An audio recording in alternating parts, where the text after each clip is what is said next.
இன்றைக்கு ஆண்டவர் கொடுத்த நல்ல வார்த்தைக்காக நான் கர்த்தரை ஸ்தோத்திரிக்கிறேன். நம்முடைய வாழ்க்கையில் தேவன் நிர்ணயித்ததை எந்த மனிதனும் தடை செய்ய முடியாது. எல்லாமே சொல்லணும். இன்னைக்கு நல்லா சொல்லுங்க. நல்லா உற்சாகமா. அல்லேலூயா. Praise the Lord. ஆண்டவர் நம்முடைய வாழ்க்கை குறித்த ஏராளமான திட்டங்களை வைத்திருக்கிறார். அந்த திட்டங்களை, அந்த நோக்கங்களை ஒருவரும் தடைப்படுத்தவே முடியாது.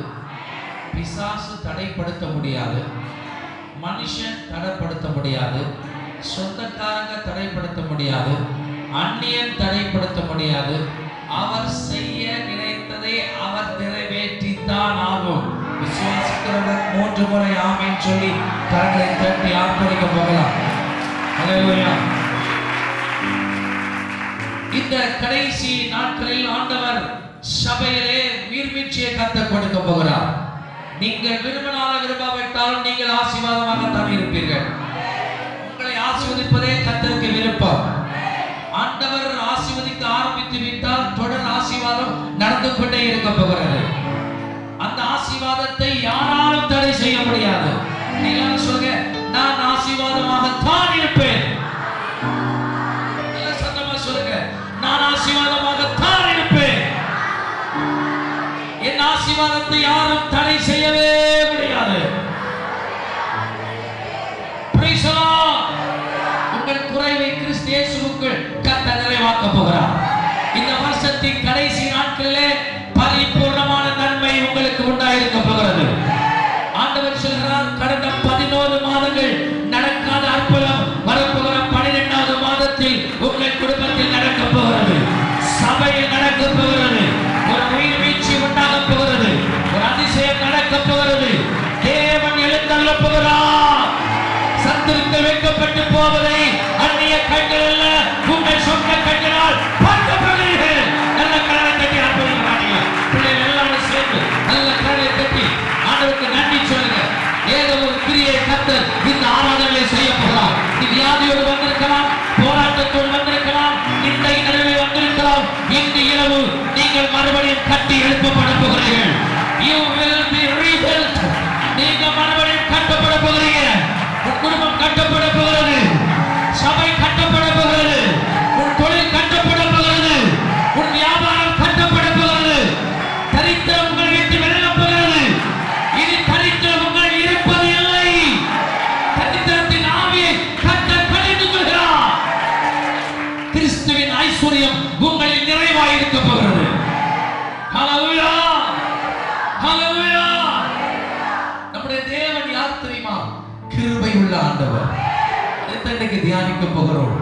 நம்முடைய தேவன் அவர் ஒரு சாதாரணமான காரியத்தை மாத்திரம் கொடுத்து விட்டு போகிற தேவன் அல்ல. ஏதோ ஒரு ரட்சிப்பு கொடுத்தார், ஒரு பரிசுத்தத்தை கொடுத்தார், ஒரு மகிமையை கொடுத்தார் என்று சொல்லிவிட முடியாது. அவர் கிருபையை கொடுத்தால் கிருபையின் மேல் கிருபையை கொடுப்பார். பரிசுத்தத்தை கொடுத்தால் பரிசுத்தத்தின் மேல் பரிசுத்தத்தை கொடுப்பார். வல்லமையை கொடுத்தால் வல்லமையின் மேல் வல்லமையை கொடுப்பார். பலத்தை கொடுத்தால் பலத்தின் மேல் கொடுப்பார், பலனை கொடுப்பார். அப்படியானால் அவர் கொடுக்க ஆரம்பித்து விட்டாரானால் கொடுத்து கொண்டே இருப்பார். நிறைவாய் கொடுக்கிற ஆண்டவர்.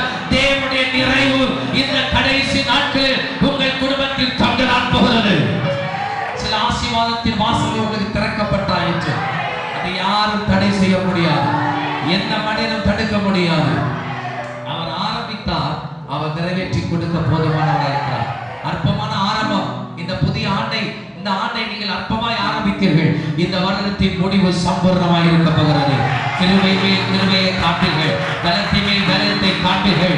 ஓ, வல்லமை மேல் வல்லமையை பார்ப்பீர்கள், மகிமை மேல் மகிமையை பார்ப்பீங்க. எல்லா கரணத்தை ஆக்ரோஷத்தோடு இந்த தேவ பிரசனத்தை உணர்ந்து ஆர்ப்பரிங்க. கிருபை மேல் கிருபை, பலத்தின் மேல் பலம், வல்லமை மேல் வல்லமை, மகிமை மேல் மகிமை நீங்கள் காணப்போகிறீங்க. இந்த வார்த்தைகளை இன்றைக்கு ஆண்டவர் கொடுக்கிற ஒரே ஒரு வார்த்தை, அவருடைய பரிபூரணத்தினால் நாம் எல்லாரும் கிருபை மேல் கிருபையை பெறப்போகிறோம். யோவான் எழுதின சுவிசேஷம் 1 அதிகாரம் 16 வசனத்தை சத்தமாய் வாசிக்கலாம். யோவான் 1:16 வாசிக்கலாம். அவருடைய பரிபூரணத்தினால் நாம் எல்லோரும் கிருபை மேல் கிருபை பெற்றோம். அல்லேலூயா. நாம் ஆராதிக்கிற இயேசு பரிபூரணர். அவர் பூரண அழகுள்ளவர். அவரில் பழுது ஒன்றுமில்லை. அவரை பார்க்கும்போது அவரிடத்தில் எந்த குறையும் இல்லை. பரிபூரணமான தேவன். அல்லேலூயா. The fullness of God. தேவனுடைய பரிபூரணம் நம் வாழ்க்கையிலே இயேசுவை தியானிக்கும் போது இயேசு இந்த உலகத்தில் பிறந்தது முதல் மரிக்கும் வரைக்கும் அவரிடத்தில் ஒரு குறையும் ஒரு குற்றமும் ஒருவரால் கண்டுபிடிக்க முடியவில்லை. இந்த உலகத்தில் மனிதன் தவறு செய்கிறான், மனிதன் விழுந்து போகிறான், நீதிமான் ஒருவரும் இல்லையே. எல்லாரும் பாவம் செய்து தேவ மகிமை அற்று போனோம். ஆனால் இயேசு கிறிஸ்து அவர் பார்வையில் பரிசுத்தம் உள்ளவர், அவர் பேச்சில் பரிசுத்தம் உள்ளவர், அவர் வாழ்க்கையில் பரிசுத்தம் உள்ளவர். அவர் எதை செய்தாலும் அற்புதம் நடக்கிறது. சமுத்திரத்தில் நடந்து விட்டார், உமிழ்ந்த அற்புதத்தை செய்கிறார், தொட்டு அற்புதத்தை செய்கிறார், சுகமாக்குவதில் பரிபூரணர். அவன் சொல்ல மாட்டீங்களா? அவர் உயிர்த்தெழுந்தார், உயிர்த்தெழுந்ததில் பரிபூரணர். அவன் நமக்காக முன்மாதிரியான வாழ்க்கையை வாழ்ந்து காட்டுவதில் அவர் பரிபூரணராய் இருந்தார். இயேசுவை போல பரிபூரணர் உலகத்தில் இல்லை. அல்லேலூயா. அவர் பரிபூரணமான தேவன். அவர் தம்முடைய பரிபூரணத்தினாலே நாம் எல்லாரும் கிருபையின் மேல் கிருபை பெற்றோம். இந்த உலகத்தில் சோதனையை சந்தித்துக் கொண்டிருக்கிற நாம் எத்தனையோ விதத்தில் சோதனை, எத்தனையோ விதங்களில் சோதனையை சந்திக்கிறோம். இந்த சோதனை எல்லாம் சாதனையை மாற்றுவதற்குத்தான் அவர் கிருபையை கற்றுக் கொடுக்கிறார். உங்கள் தோல்வியை ஜெயமாய் மாற்றுவதற்கு தான் கிருபையின் மேல் கிருபையை கொடுக்கிறார். உங்கள் நிந்தையை ஆசீர்வாதமாய் மாற்றுவதற்கு தான் கிருபையின் மேல் கிருபையை கொடுக்கிறார். சோதனையை கண்டு புலண்டு போன நாட்கள் போதும், தளர்ந்து போன நாட்கள் போதும், வேதனைப்பட்ட நாட்கள் போதும். ஏன் இந்த சோதனை? அவிசுவாசிக்கு சோதனையினாலே வேதனை பெறுகிறது. நமக்கோ சோதனையினாலே பரலோகத்திலே நமக்கு கிரீடத்தை கொடுக்கிறார், முத்துக்களை கொடுக்கிறார். ஓ, வாழாத கிரீடத்தை கொடுக்கிறார், அழியாத கிரீடத்தை கொடுக்கிறார். சோதனை நமக்கு சாதனை தான் கொண்டு வருகிறது என்று தீமையை கொண்டு வரவில்லை. நீங்கள் கடந்து வந்த ஒவ்வொரு சோதனைக்கும் ஒவ்வொரு ரிவார்டு ஆயத்தப்படுத்தப்பட்டாயிற்று.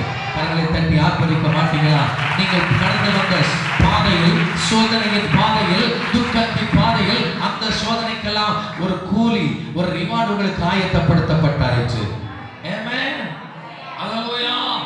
ஒருவேளை சோதனையை கடந்து வருகிற பாதையில் சில கால தாமதம் வரலாம். ஆண்டவரே, இந்த பாதையில் நான் கடந்து வருகிறேன், இந்த சோதனை எத்தனை காலம் எனக்கு இருக்கும், அந்த வியாதி எத்தனை காலம் இருக்கும், இந்த போராட்டம் எத்தனை காலம் இருக்கும் என்று தாமதிக்கலாம். தாமதம் உங்களுக்கு அழிவை கொண்டு வராது, பாதுகாப்பை தான் கொண்டு வரும். இந்த தாமதம் உங்களுக்கு தோல்வியை கொண்டு வராது, வெற்றியை தான் கொண்டு வரும்.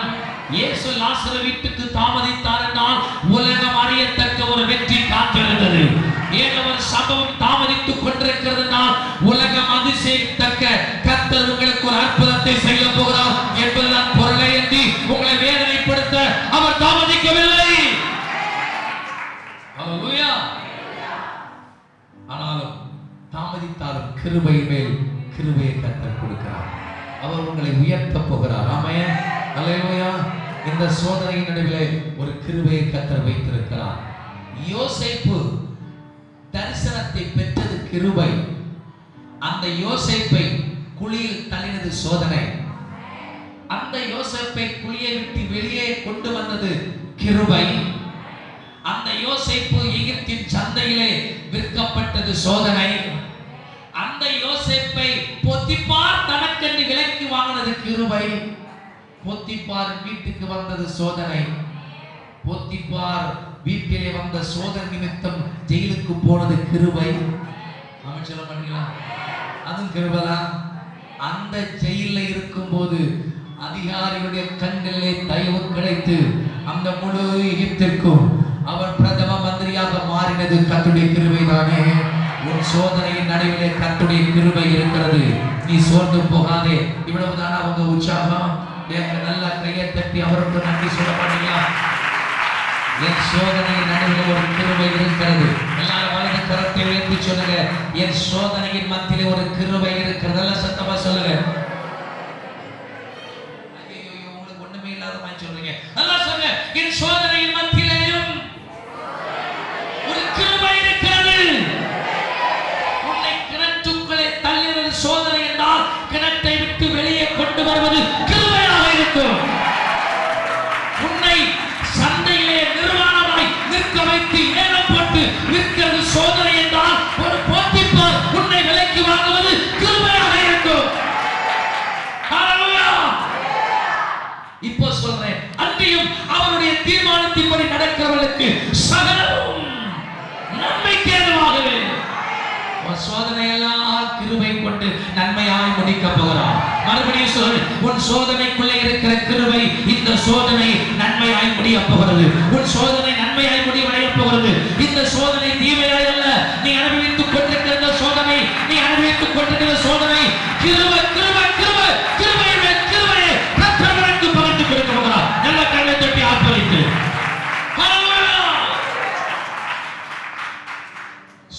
அவர் தாமே சோதிக்கப்பட்டு பாடுபட்டதினால் சோதிக்கப்பட்டவர்களுக்கு அவர் உதவி செய்ய வல்லவராய் இருக்கிறார். அதுதான் கிருபை. மறுபடியும் சொல்கிறேன், அவர் தாமே சோதிக்கப்பட்டு பாடுபட்டதினால் சோதிக்கப்படுகிறவர்களுக்கு அவர் உதவி செய்ய வல்லவராய் இருக்கிறார். அதுதான் கிருபை. அவருடைய பரிபூரணத்தினாலே நீங்கள் கிருபையின் மேல் கிருபை அடைவீர்கள். இப்போ சொல்றேன், உங்க பிரச்சனை ஒரு சாதாரணமானதுதான். அதை விட பல மடங்கு பெரியது நாம் எதிர்பார்த்து கொண்டிருக்கிற கிருபை. உங்கள் தோல்வி ஒரு சாதாரணமானதுதான். அதை விட பெரியது, சோதனையை காட்டிலும் பெரியது கர்த்தருடைய கிருபை. உங்கள் தேவை ஒரு லிமிட் தான், அதை விட பெரியது கர்த்தருடைய கிருபை. அந்த கிருபை மேல கிருபையின் மேல் கிருபையாய் இறங்குமானால் நீ இருக்கிறவனமாய் இருப்பது இல்லை, நீ வேற மனுஷனாய் மாறப்போகிறீர்கள். தூஷிக்கப்பட்ட, நிந்திக்கப்பட்ட, தூக்குக்கி எரியப்பட்ட ஜனங்கள் நடுவிலே கர்த்தருடைய உயர்ந்த ஸ்தானத்தில் உட்கார வைக்க போகிறார். தகுதி இல்லாத எனக்கு அவர் தந்தவன் அத்தனை ஆசீர்வாதம், அதுக்கு பேர் கிருபை.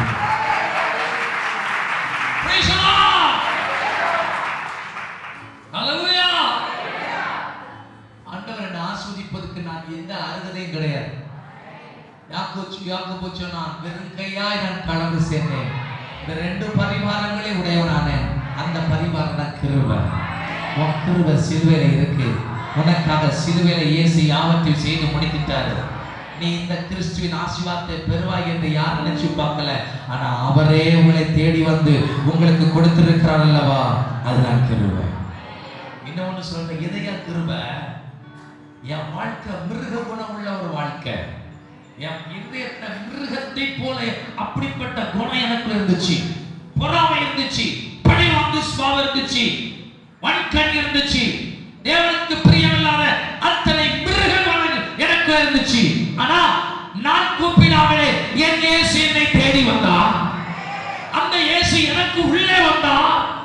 எனக்கு உள்ளே ஒரு நபராய் இருந்து கொண்டு நான் என்கிற அந்த மிருகத்தை அவர் கொன்று, அவன் சொல்ல மாட்டீங்களா, எனக்குள்ள இருந்த மிருக சுபாவத்தை, மிருக குணத்தை அவர் உள்ளே இருந்து கொன்று கொன்று கொன்று. இப்ப நான் சொல்றேன், நான் அல்ல, எனக்குள்ளே இருக்கிற கிறிஸ்துவே என்று சொல்கிறேன். அந்த நான் என்கிற அந்த மிருகத்தை அழித்து போட்டு மனுஷனாய் என்னை வாழ வைத்துக் கொண்டிருப்பது கிருபை. அதையா கிருபை? இவ்வளவு நாள் கிருபை கிருபைன்னு சொல்லிட்டு இருக்கிறோம். What is the grace? What is the grace of God? மிருக குணமாயிருந்த நான், அக்கிரமத்தில் கிடந்த நான், விடவிடையான பாவத்தை உடையவனாகிய நான், எனக்குள்ளே அவராக வந்து அந்த அக்கிரமத்தை, அந்த மனிதனை, அந்த பழைய மனிதனை கொன்று அழித்து அவனை உடை இல்லாமலாக்கி போட்டு அவர் எனக்குள்ளே வாழ்ந்து கொண்டிருக்கிறாரையா, அதுக்கு பேரையா கிருபை. அவன் சொல்ல மாட்டீங்களா? கிருபையே கிருபையே மாறாத நல்ல அப்படியே வலது கரத்தை எப்படி சொல்லுவா? ஓ கிருபையே கிருபையே மாறாத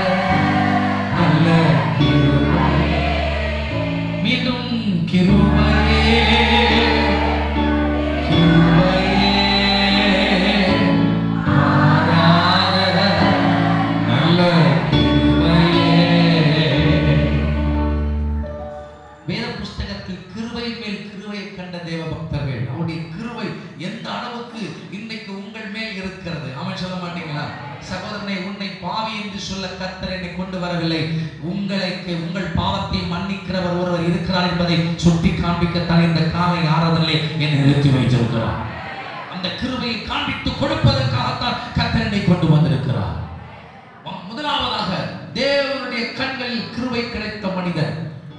ஆதியாகமத்தின் புஸ்தகம் 6ஆம் அதிகாரம் 7, 8, 9, 10 வசனங்களை வாசிக்கும் போது வாசிக்கலாம். அப்பொழுது கர்த்தர்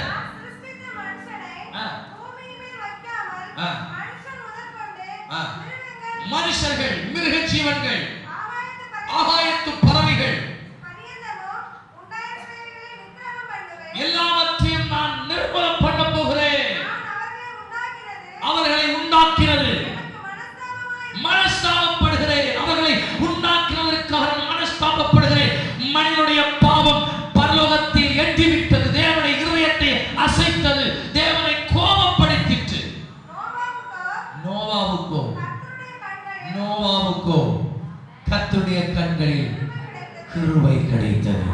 நான் சொல்லுவேன், கிருபையின் மேல் கிருபை கிடைத்தது. அவன் சொல்ல மாட்டீங்களா? இந்த முழு உலகம் பாவம் செய்து தேவ மகிமை இழந்து தேவனுக்கு விரோதிகளாய், தேவனுக்கு துரோகிகளாய் மாறி தேவ மகிமை அற்று தூரத்தில் இருந்து கிடக்கிறார்கள். தேவன் இந்த பூமியை அழிக்க வருகிறார். இந்த பூமியை அழிக்க விரும்புகிறார். ஊரும் பிராணிகளை அழிக்க விரும்புகிறார். மனிதனின் பாவத்தின் நிமித்தம் மிருகங்கள் அழிக்கப்படுகிறது, பறவைகள் அழிக்கப்படுகிறது, ஊரும் பிராணிகள் அழிக்கப்படுகிறது. ஒரு பெரிய அழிவை இந்த பூமி சந்திக்க போகிறது. இந்த பூமி இவ்வளவு பெரிய அழிவை சந்திக்கும் காலகட்டத்தில் ஒரே ஒரு மனிதனுக்கு கர்த்தருடைய கண்ணிலே கிருபை கிடைத்தது. கிருபையின் மேல் கிருபை கிடைச்சது. அப்படி சொல்ல மாட்டீங்களா? யோசித்து பார்த்து இன்னைக்கு நம்ம வாழ்வது அவனுடைய கிருபை. நாட்களில் ஒரு மனிதன் அவனுடைய வாழ்க்கை ஒரு நாளைக்கு 1.5 மணி நேரம் உடற்பயிற்சி செய்கிறவன். காலையில் எழும்பி அவன் சரீரத்தில் பிரஷர் கிடையாது, சுகர் கிடையாது, கொலஸ்ட்ரால் கிடையாது, எந்த வியாதியும் கிடையாது. அவன் ஒரு நாளைக்கு 1.5 மணி நேரம் உடற்பயிற்சி செய்து மருத்துவத்திற்கு போய் அவன் தன் சரீரத்தை பரிசோதித்து பார்க்கும்போது எந்த வியாதியுமே இல்லை என்று சொல்லி மருத்துவமே அதற்கு அவனுக்கு சர்டிபிகேட் கொடுத்தது. கொடுத்த 6 மணி நேரத்தில் அவன் மரித்து போய்விட்டான். என்னவென்றால் எதிர்பாராத நேரத்தில் அவனுடைய தலை மூளை நரம்புகளே ஒன்று வெடித்து அதன் இரத்தங்கள் மூளைக்குள்ளே சிக்கி அந்த அதிர்வித்தம் அவன் பாதிக்கப்பட்டு தன் ஜீவனை இழந்தான். ஐயா, இத்தனை வியாதியில் சுமந்து கொண்டிருக்கிற நீங்கள் இன்றைக்கு சுகத்தோடு பலத்தோடு உலகத்தில் வாழ்ந்து கொண்டிருக்கிறீர்கள். ஏன் தெரியுமா? கர்த்தருடைய கண்களில் நோவாவுக்கு கிருபை கிடைச்ச மாதிரி எனக்கு கிருபை கிடைச்சிருக்கு.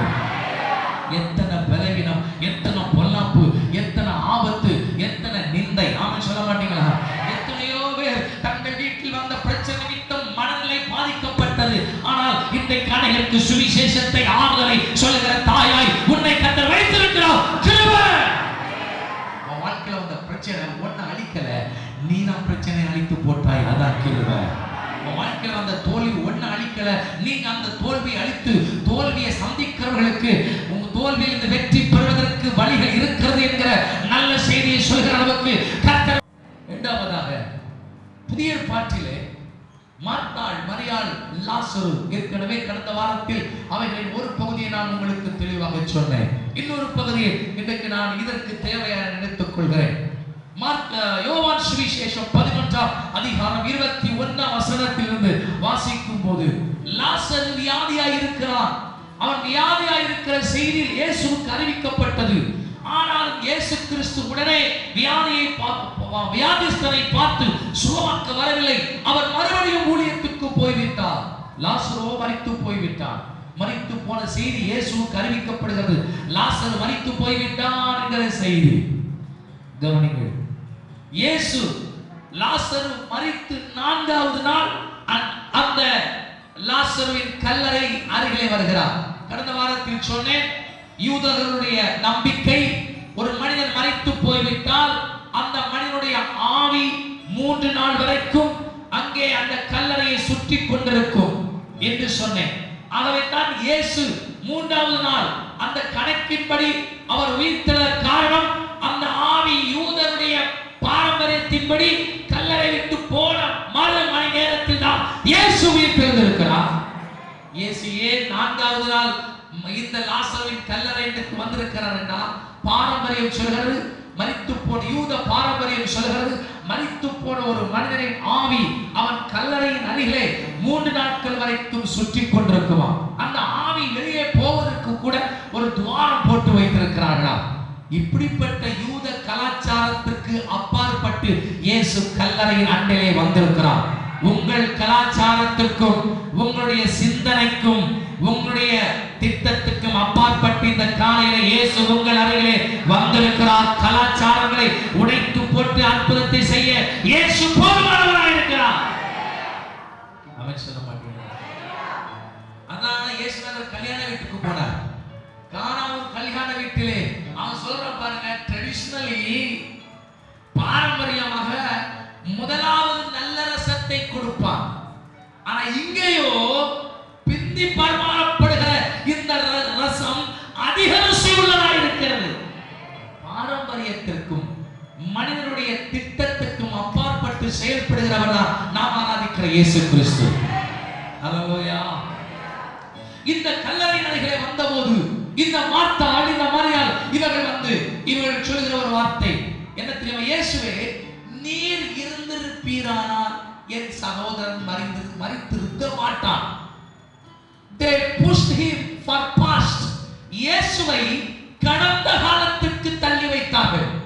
நீர் அன்றைக்கு வந்திருந்தால், நீர் அன்றைக்கே வந்திருந்தால் இவன் செத்திருக்க மாட்டான். கடந்த காலத்திற்கு தெய்வமாக இயேசுவை தள்ளினார்கள். இயேசு சொன்னார், அவன் மரிக்கவில்லை, நித்திரையாயிருக்கிறான். அதற்கு அவர்கள் சொன்ன பதில் என்ன தெரியுமா? உயிர்த்தெழுதலின் நாளிலே இவன் உயிரோடு எழும்புவான். அப்படியானால் இந்த வார்த்தை எதிர்காலத்தை குறிக்கிறது. உயிர்த்தெழுதலின் நாள். இயேசுவை வருங்காலத்திற்கு பார்த்தார்கள். நல்லா கவனிக்க வேண்டும். முதலாவது இயேசுவை கடந்த காலத்திற்குள்ளே தள்ளினார்கள். இயேசு இங்கே இருந்திருந்தால், அன்றைக்கு இயேசுவே நான் ஜெபம் பண்ண வந்திருந்தா எனக்கு இதுக்கு நடந்திருக்குல்ல, நான் ஏன் இவ்வளவு கஷ்டப்படணும்? கடந்த காலத்துக்கு தள்ளுகிறார்கள். இன்னொரு பக்கத்துல வருங்காலத்திற்கு இயேசுவை தள்ளி வைக்கிறார்கள். ஆனால் இயேசு கடந்த காலத்தையும் பார்க்கவில்லை, எதிர்காலத்தையும் பார்க்கவில்லை. இன்றைக்கு என்ன செய்ய வேண்டும் என்பதை அவர் பார்க்கிறார். அல்லேலூயா. அவர் சொல்கிறார், நானே உயிர்த்தெழுதலும் ஜீவனுமாய் இருக்கிறேன். கடந்த காலத்தை பேசல, வருங்காலத்தை பேசல. இன்னைக்கு சபையே கர்த்தருடைய வார்த்தையை கேட்டுக் கொண்டிருக்கிறாய் அல்லவா? இந்த வார்த்தையை கேட்டுக் கொண்டிருக்கிற உனக்கு நாளைக்கல்ல வருங்காலத்தில் நடக்கிற அற்புதத்தை நான் சொல்லவில்லை, என்னைக்கோ நடந்ததை சொல்லவில்லை. Something is going to happen today.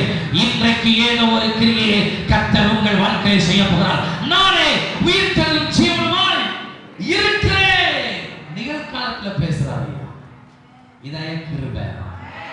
கிருபைங்கிறது ஒரு காலத்துல நான் நல்லா இருந்தேன் பாஸ்டர், அன்னைக்கு நான் பாடுறேன், அன்னைக்கு நல்லா ஊழியம் செஞ்சேன், அன்னைக்கு நல்லா இருந்து அப்படி இருந்து, அது இல்ல கிருபை. இல்லது வர நாட்கள் நான் நல்லா இருப்பேன், வர நாட்கள் நான் அப்படி இருப்பேன். That is not the grace. The grace is for past and the present and the future. இயேசு கிறிஸ்து கடந்த நிகழ்கால வருங்கால நம்முடைய பாவங்களுக்காக சிலுவையிலே மரித்து போய்விட்டார். ஆனால் இன்றைக்கு இந்த வார்த்தையை தியானிக்கும் போது இன்றைக்கு எனக்கு இயேசு கிருபை உள்ளவராக வெளிப்படுகிறார். அல்லேலூயா. சாவு உன்னை சுற்றி ஒரு சவாலாக இருந்தது. கவனிக்க வேண்டும். லாசருவை சுற்றி சாவு ஒரு சவாலாக இருந்தது, மரணம் ஒரு சவாலாக இருந்தது. உன் வாழ்க்கையை தொலைத்து கட்டுவதற்கு ஒரு சவால் இருக்கிறது. இனி ஒரு வாழ்க்கை நீ எழும்ப முடியாதபடிக்கு உனக்கு ஒரு சவால் உன்னை சூழ்ந்து இருக்கிறது. ஆனால் தேவனுடைய கிருபை சவாலை காட்டிலும் பெரியதாக இருக்கிறது. அந்த கிருபை இன்றைக்கு நான் சொல்கிறேன், செத்து போன உன் வியாபாரத்தை மறுபடியும் துளிர்த்து எழும்ப வைக்க போகிறது. மரித்து போன ஒரு லாசருவை இன்றைக்கு அந்த பிரசன்ட் மூமெண்ட்ல நிகழ்காலத்துல அவனை எழுப்புறது உண்டானா, இந்த வார்த்தையை கேட்டுக்கொண்டிருக்கிற சகோதரனே சகோதரியே, இந்த நிகழ்காலத்தில் உனக்கு ஒரு அற்புதம் நடக்க போகிறது. உன் நலிவுற்று போய் கிடக்கிற நலிவடைந்து போன இந்த வியாபாரத்தை மறுபடியும் உயிர்த்து எழும்ப வர வைக்க போகிறார். செத்து போனவன் சர்வ உறுப்புகளை மறுபடியும் இன்றைக்கு உயிர்த்து எழும்ப வர வைக்க போகிறார். உன்னுடைய வியாபாரம் இன்றைக்கு அதிசயத்தை காணப்போகிறது. நான் சொல்லட்டுங்களா? சபை, திருச்சபைகள், இந்த சபை இன்றைக்கே ஒரு அற்புதத்தை எழுப்புதலை சந்திக்க போகிறது. மறுபடியும் உயிர்த்து எழும்ப போகிறது. படிக்க முடியாமல் தடைப்பட்டு கிடக்கிற ஒரு படிப்பை ஆண்டவர் மறுபடியும் தட்டி எழுப்ப போகிறார். ஆமென் சொல்ல மாட்டீங்களா? இதைய கிருபை, கிருபைய மேல் கிருபை. கடந்த காலத்துக்கு மாத்திரமல்ல, வருங்காலத்துக்கு மாத்திரமல்ல, அந்த கிருபை இன்றைக்கும் எனக்கு போதுமானதா இருக்கிறது. ஹல்லேலூயா. கிருபை மேல் கிருபை கொடுக்கிறான். எரேமியா 9ஆம் அதிகாரம் 23ஆம் வசனத்தை வாசிக்கலாம். ஞானி ஞானத்தை குறித்து மேன்மை பாராட்டுகிறான். ஞானத்தை குறித்து மேன்மை பாராட்டுகிறான். தன் பராக்கிரமத்தை குறித்து மேன்மை பாராட்ட வேண்டாம். ஐஸ்வர்யவான் தன் ஐஸ்வர்யத்தை குறித்து மேன்மை பாராட்ட வேண்டாம். மேன்மை பாராட்டுகிறவன் பூமியிலே கிருபையை குறித்து மேன்மை பாராட்டுவானாக. கரனை தட்டி ஆர்ப்பரிக்க மாட்டீங்களா? எல்லாம் பொக்கு பட்டாசு மாதிரி கை தட்டுறீங்க. சிவகாசி நல்ல பட்டாசு மாதிரி நல்ல கை தட்டுங்க பார்க்கலாம். கிருபை, கிருபை, அது கிருபை, கிருபை, அந்த கிருபை. ஞானம், என் புத்தி, என் அறிவு, என் திறமை, பராக்கிரமம், இவைகளை மேன்மை பாராட்ட முடியாது. இந்த உலகத்துல மேன்மை பாராட்டுறதுக்கு ஒண்ணு இருக்கு. என்ன தெரியுமா? கிருபை. அதை நான் கேட்கிறேன். எல்லாம் வலது கரத்தை உயர்த்தி, தம் கிருபை பெரிதல்லோ என் ஜீவனிலும் அதே இம்மட்டும் காத்ததுவே என் தேவை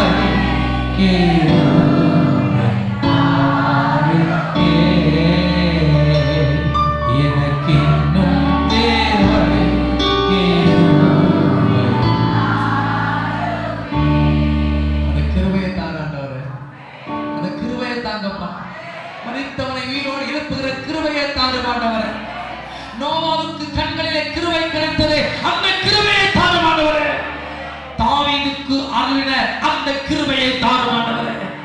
தாவீது 51ஆம் அதிகாரத்தில் 51:1 சொல்கிறார், ஆண்டவரே என்னை உடைய மிகுந்த கிருபையின்படி நினைத்தருளும். நான் பாவம் செய்தேன். ஒருவரை நான் பாவத்தில் என் தாய் கற்பம் தரித்தார். அந்த பாவம் நானே பாவம் செய்தேன். நான் I forced myself, என்னை கட்டாயப்படுத்தி பலவந்தமாய் பாவம் செய்தேன். எத்தனை பாவம் செஞ்சிருக்கையா? உம்முடைய வசனத்தின்படி நான் உயிர்ப்பிக்கப்பட வேண்டுமானால் அந்த ஈசோப்பு என்பது கிருபை. அந்த இரத்தம் என்பது கிருபை. அந்த இரத்தம் என்பது பாயட்டும். தாவீது கேட்ட கிருபையை கேட்டான். கிருபைக்கு மேல கிருபையை கொடுத்ததால்தான் அந்த தாவீது ராஜ சிங்காசனத்திலே அவனால் ஆட்சி செய்ய முடிந்தது. அவன் சொல்ல மாட்டீங்களா? உலகத்தில் எத்தனையோ பாவம் செஞ்சிருக்கலாம். உன்னை அறியாம நீ விழுந்திருக்கலாம், அறிந்தே விழுந்திருக்கலாம். ஆனா அந்த கிருபை இன்றைக்கும் நிகழ்காலத்துக்கும் போதுமானதா இருக்கிறது. அவன் சொல்ல மாட்டீங்களா? அந்த கிருபை உன்னை நடத்தும். அந்த கிருபை உன்னை தப்புவிக்கும். அந்த கிருபை உன்னை விலக்கி காக்கும். அந்த கிருபை ஒரு நாள் அந்த கிருபையை தியானிங்க, சிலுவையை தியானிங்க, அந்த ரத்தத்தை தியானம் பண்ணுங்க, அவர் பட்ட பாடுகளை தியானம் பண்ணுங்க, சிலுவையில் அவர் உனக்காக சம்பாதித்த தியானம் பண்ணுங்க. இலவசமா எல்லாம் ஆயத்தப்படுத்தியிருக்கிறாரு. அந்த கிருபை மலைகள் விலகினாலும் பர்வதங்கள் நிலை பெயர்ந்தாலும் என் கிருபை உன்னை விட்டு கிருபை மேல கிருபை கொடுப்பார். மலையே மாறி மலை போல இருந்தாலே உன்னை விட்டு விலகி போயிருக்கலாம். அவன் சொல்ல மாட்டீங்களா? ஐயோ இவர் எனக்கு மலையை போல இருந்தார், போயிட்டாரையா? ஐயோ இவங்க எங்களுக்கு பர்வதத்தை போல இருந்தாங்க, அவங்க தான் எல்லாம் பார்த்துக்கிட்டாங்க, ஐயோ அவங்க போயிட்டாங்க, போட்டோம். ஆனா கிருபை இருந்தா நான் எல்லாவற்றையும் சாதிக்க முடியும்.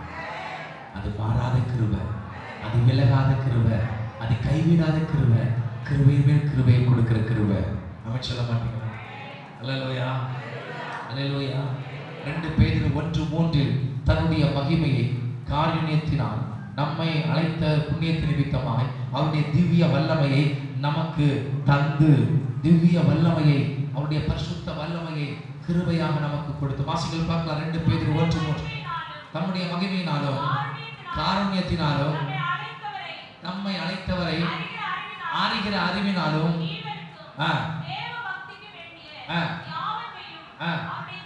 அவருடைய திவ்ய வல்லமையானது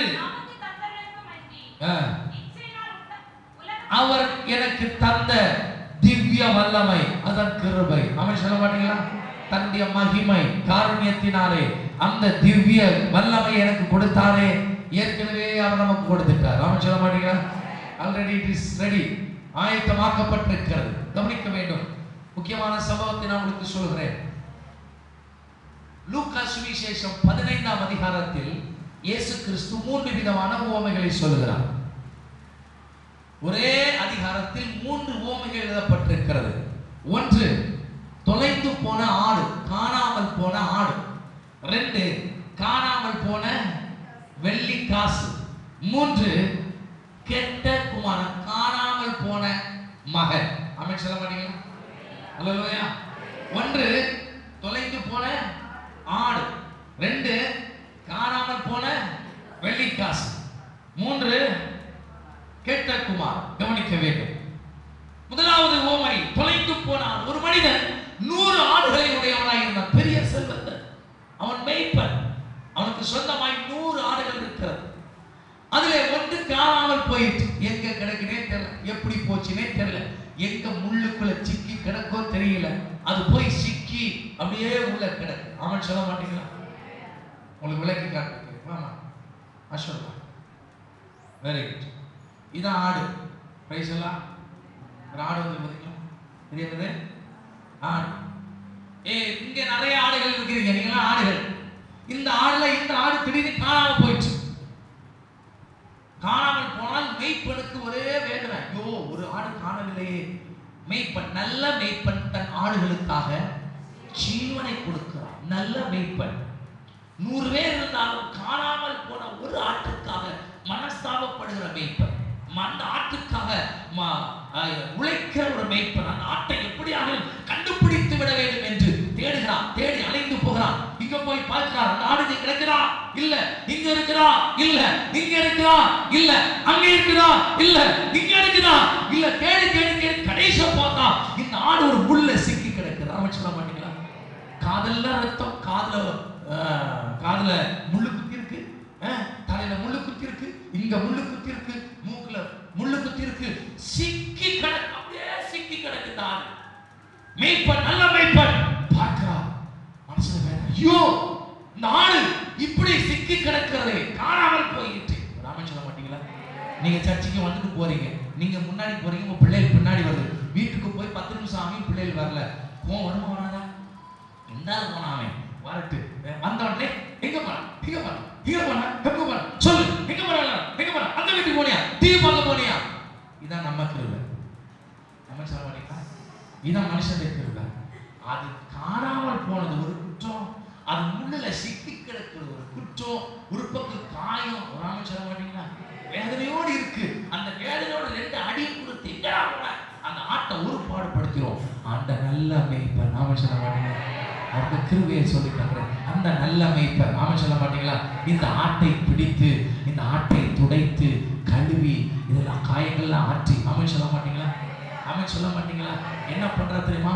தன் தோளில, அவன் தோளில தூக்கி தூக்கி இந்த ஆட்டை தூக்கி சுமந்து சுமந்து சுமந்து சுமந்து சுமந்து சுமந்து சுமந்து சுமந்து அதை கொண்டு போகிற 100 ஆடுகள் மத்தியில அப்படி போய் அதை தூக்கி, அதை எடுத்து, அதை அணைத்து, அதை அரவணைச்சு. ஓ, எவ்வளவு நல்ல கிருபை. அவன் சொல்ல மாட்டீங்களா? லூக்கா 15:5 சொல்கிறது, கண்டுபிடித்த உடனே அவன் சந்தோஷத்தோட, ஓ ஹalleluya, இந்த 3 குறிப்புல ஒரே வார்த்தை சொல்லப்பட்டிருக்கிறது. இந்த மேய்ப்பன் கண்டுபிடித்த உடனே சந்தோஷப்பட்டானா, எல்லாரையும் கூப்பிட்டு அந்த சந்தோஷத்தை பகிர்ந்து கொண்டான். இன்னொரு வீட்டுல ஒரு சம்பவம் நடக்குது. வெள்ளிக்காசு காணாமல் போய்விட்டது. காணாமல் போன வெள்ளிக்காசை தேடி தேடி பெருக்கி பெருக்கி பெருக்கி பெருக்கி கிடைக்கலன்னு விடல. கிடைக்கல, காணாம ஓட்டு சவன் கழுத ஓட்டு அங்க நிறுத்தல, கண்டுபிடிக்கும் வரைக்கும் அவர் பெருக்கலாம். நம்ம சொல்ல மாட்டீங்களா? 3வது சொல்லப்பட்டிருக்கு ஒரு இளைய குமார். நாம சொல்ல மாட்டீங்களா? என்ன குமாரன்? இளைய குமார்னு சொல்லப்படுறது கெட்ட குமார். இவன் அவங்க அப்பா அம்மாவோட நல்லா தான் வாழ்ந்துட்டு இருந்தான். என்ன நடந்ததோ தெரியாது. திடீர்னு ஒரு நாள் தன் ஆஸ்தியெல்லாம் பங்கிட்டு கேட்டான். அதான் சொல்ல மாட்டீங்களா? ஆஸ்தியெல்லாம் பங்கிட்டு கேட்டு வாங்கிட்டான். தாங்க ஆஸ்தியெல்லாம் தாங்க அப்படின்னு சொல்லி பங்கிட்டு கேட்டான். வாங்கியாச்சு. ஓடியா சச்சின் தெண்டுல்கர் வா, இளையகுமாரன் ஓடியா. இப்போ அவர் தான் இளையகுமாரில் ஹீரோ. இந்த பக்கம் சார் அந்த படையில் வா. எல்லா ஆஸ்தியும் என்கிட்ட வாங்கிட்டு போயிட்டான். போய் எல்லாம் செலவு பண்ணி எல்லாம் தீர்ந்து பாருங்க. ஒரு சம்பிரதாயம் இந்த யூத முறைமையின்படி இருக்கிறது. இப்படி ஒரு பையன் வா, இப்படி ஒரு பையன் ஆஸ்தியை பங்கிட்டு எனக்கு அப்பனும் வேண்டாம் அம்மையும் வேண்டான்னு போனால் இவனை கூட்டிட்டு வந்து நாளுக்கு சந்தியில நின்று ஒரு பானையை கொண்டு வந்து எல்லாரும் சூழ்ந்து நிற்க பார்க்கத்தக்க அந்த பானையை போட்டு உடைத்து, அந்த பாரம்பரியத்தில் எப்படி இருக்கு, அந்த பானையை போட்டு உடைத்து இவங்கிட்ட எழுதி வாங்கணும். இனி நான் உனக்கு அப்பனும் இல்லை, நீ எனக்கு மகனும் இல்லை என்று எழுதி வாங்கி எல்லாரும் அந்த சமுதாயத்தில் அவன் வீட்டை சூழ்ந்திருக்கிற அத்தனையும் பார்க்கத்தக்க அறியத்தக்க இவனுக்கு ஒரு காரு, இவனுக்கு கொஞ்சம் லேண்டு, கொஞ்சம் ரூபாயை கொடுத்து உன் பங்கு போய் தொலைஞ்சிரு அப்படின்னு சொல்லி இவன் வாங்கிட்டு போயிட்டான். நல்ல கவனிங்க. அப்போ இவன் அந்த அந்த சமுதாயத்தின் நடுவிலே எல்லாரும் அறியத்தக்க இவன் இனி இவருக்கு பிள்ளை இல்லை என்று எழுதப்பட்டாயிற்று, சொல்லப்பட்டாயிற்று, எல்லாருக்கும் தெரியும். அவன் போய் எல்லாம் செலவு பண்ணான். அப்போ எல்லாம் செலவு பண்ணிட்டான். செலவு பண்ணி கடைசியில் அவனுக்கு கிடைத்தது பன்றிகள் சாப்பிடுகிற தவிடு. அப்பதான் நினைக்கிறான், எங்க அப்பா வீட்டுல சிக்கன் தந்தூரி உண்டு, கிரில்டு சிக்கன் உண்டு, கிரஸ்ட் சிக்கன் உண்டு, ஸ்டஃப்டு சிக்கன் உண்டு.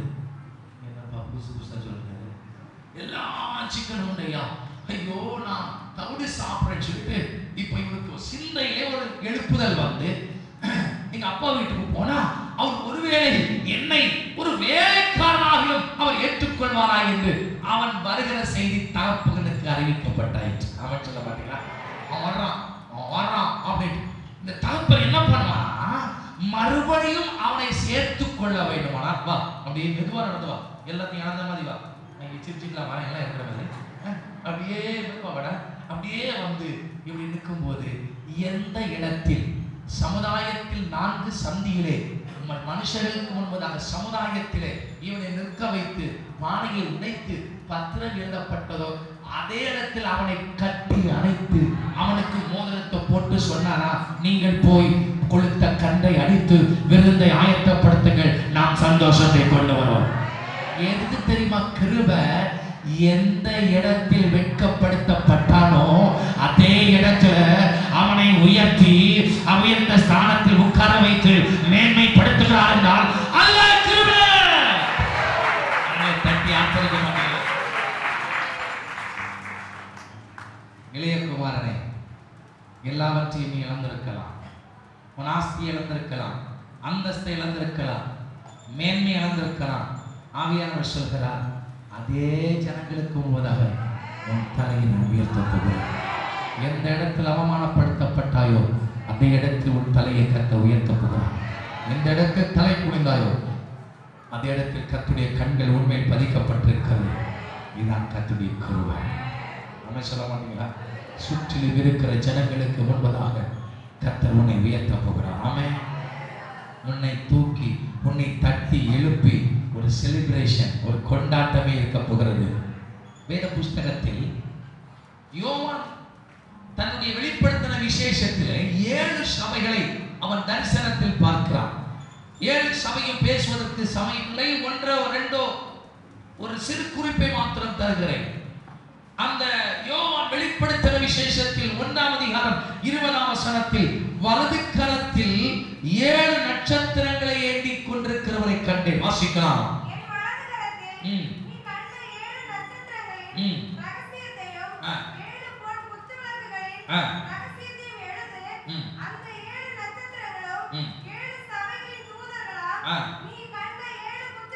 ஏழு குத்து விளக்குகளாம், 7 சபைகளாம். முதலாவது சபை எபேசு சபை.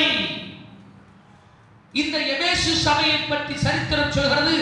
இந்த ஆசியாவிலே முதலாவது உண்டாக்க உருவாக்கப்பட்ட ஸ்தாபிக்கப்பட்ட சபை எபேசு சபை. அந்த எபேசு சபை எப்படிப்பட்ட சபை?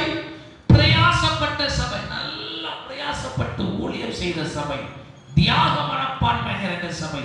அந்த சபை எப்படிப்பட்ட சபை? பொறுமை உள்ள சபை. அந்த எபேசு சபை எப்படிப்பட்ட சபை? அப்போஸ்தலர்கள் அல்லாதவர்களையும் அப்போஸ்தலர்கள் என்று சொல்லிக் கொள்கிறவர்களை அடையாளம் கண்ட சபை. ஆமென் சொல்ல மாட்டீங்க? அல்லேலூயா. நிறைய நல்ல கிரியை இருந்துச்சு, நல்லா பாடுபட்ட சபை, உழைச்ச சபை, பிரயாசப்பட்ட சபை, பொறுமை உள்ள சபை, நிறைய நற்காரியங்களை சொல்றார். ஆனால் ஒரே ஒரு தீமை எழுதப்பட்டிருக்கிறது, ஆதியில் இருந்த அன்பை விட்டாய் என்று உன் பேர் எனக்கு குறை உண்டு. ஆதியில் இருந்த அன்பு, ஆதியில் இருந்த அன்பு, அன்றைக்கு ஆண்டவரிடத்தில் ஆண்டவரை தேடின கிருபை, அந்த தேவ சமூகத்தை வாஞ்சித்த வாஞ்சை இல்லை, அன்பு இல்லை. அன்பு அகாப்பே, தேவனுக்கும் மனிதனுக்கும் இடையே இருந்த அந்த ஃபெலோஷிப், அந்த ஐக்கியம் இல்லை. ஆதி அன்பை மறந்து போனார்கள், ஆதி நிலையை மறந்து போனார்கள். ஆண்டவர் அவர்களுக்கு தண்டனை கொடுக்கிறாரா? கிருபை. என்னையா கிருபை? கிருபை. அந்த எபேசு சபைக்கு 3 வார்த்தை கொடுக்கப்படுகிறது. ஒன்று, ரிமெம்பர். ரிமெம்பர், எங்கே இருந்து விழுந்தாய் என்பதை நினை. நம்பர் 2, ரிப்பென்ட், அறிக்கை செய், மனம் திரும்பு. நம்பர் 3, ரினியூ, உன்னை புதுப்பித்துக் கொள். 4வது, ஓவர்கம், ஜெயம் பெறு. 4 சான்ஸ் கொடுத்து அந்த கிருபையை உங்களுக்கு கொடுக்கிறார். ஆமென் சொல்ல மாட்டீங்க? சபையே, நீ விழுந்து போய் விட்டாய் என்று உன்னை தள்ளி விடுகிற தெய்வம் அல்ல.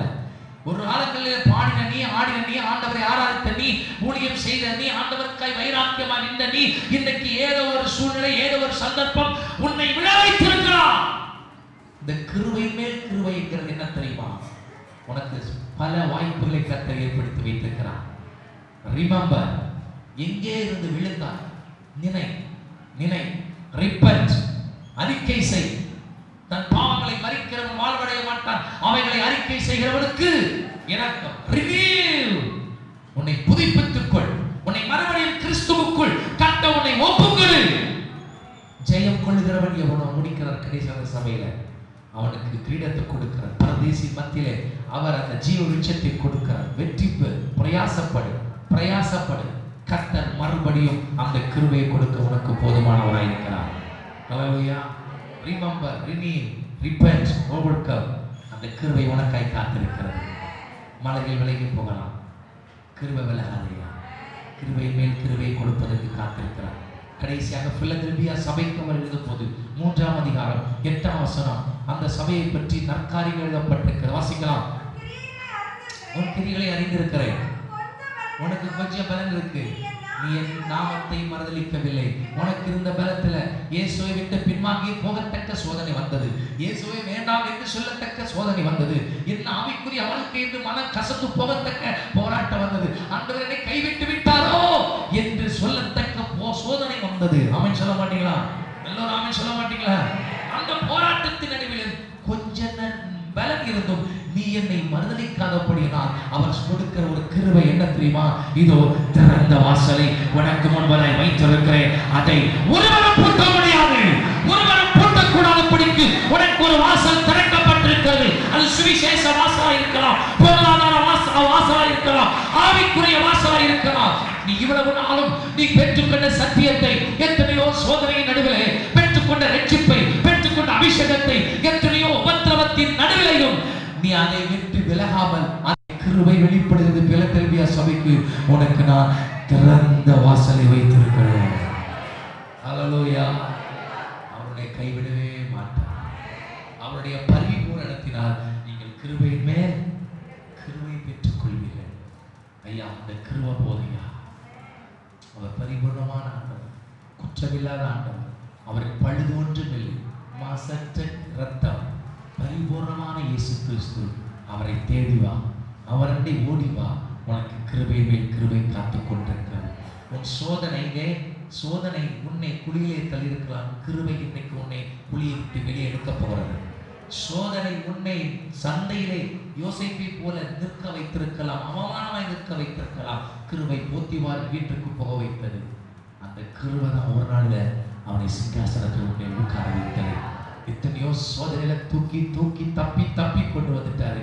இனி உனக்கு வரப்போகிறது மகிமையான ஒரு ஆசீர்வாதம், மேன்மையான ஒரு உயர்வு. உன் அறிவுக்கு எட்டாத ஒரு உயர்வை கர்த்தர் வைத்திருக்கிறார். உன் சிந்தனைக்கு அப்பாற்பட்ட மேன்மை கர்த்தர் வைத்திருக்கிறார்.